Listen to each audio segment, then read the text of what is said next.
Chapter 8. In the Highlands. At last we arrived at the inn at Aberfoyle. There was a willow branch across the half-open door, blocking our entrance. Mr. Jarvie told me that this meant there were some Highland chiefs inside who did not want to be disturbed. After some discussion with the landlady, we were allowed to enter. Inside the inn was a large, bare room full of smoke, with a big fire blazing merrily in the centre. 3 men were sitting at an old, scratched oak table near the fire. 2 looked like Highlanders, judging by their clothes. The 3rd was in the Lowlands dress and looked like a soldier. Another Highlander, all covered up by a plaid, was sleeping on the floor. It seemed that they did not pay any attention to us, but when I ordered some food, one of them said to me in very good English, "You think you are at home here, I see."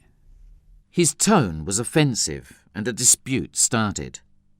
In a few moments we were fighting, 3 against 3, I thought, but then I noticed that Andrew had vanished. The Bailey started well, but he was corpulent and soon exhausted his energy.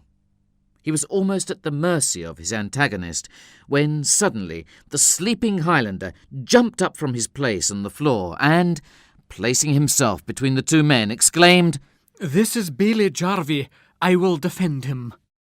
At these words, with the cry, "Hold your hands, hold your hands!" the fight stopped, and we all sat down together and drank in friendship. Supper was nearly ready, so I went to look for Andrew. The landlady offered to guide me to the stable with a light, and, when we were outside, she gave me a piece of paper. It was a message from Robin Campbell.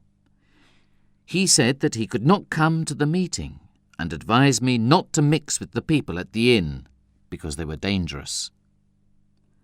After looking for him everywhere, I finally discovered Andrew in the stable, hiding in a corner. He was frightened, and continued repeating, "I am an honest lad, sir. I am. I requested an explanation, and eventually he told me that he thought I was putting myself in extreme danger. Take care of yourself, sir. Don't go near Rob Roy," he said with sincere alarm. We went back into the inn and found that Bailey Jarvie was now quarrelling with the tall Highlander. Then we heard the measured steps of soldiers. Some orders were shouted outside, "Company, halt!" and an officer wearing a red coat came into the room. He looked severe. He addressed the 3 men. "I am Captain Thornton. You are, I suppose, the Major and the Highland gentleman I had to meet in this place." They nodded in agreement. Then, pointing to us, he continued, "Are these gentlemen with your group? I have orders to arrest an old person and a young one as traitors."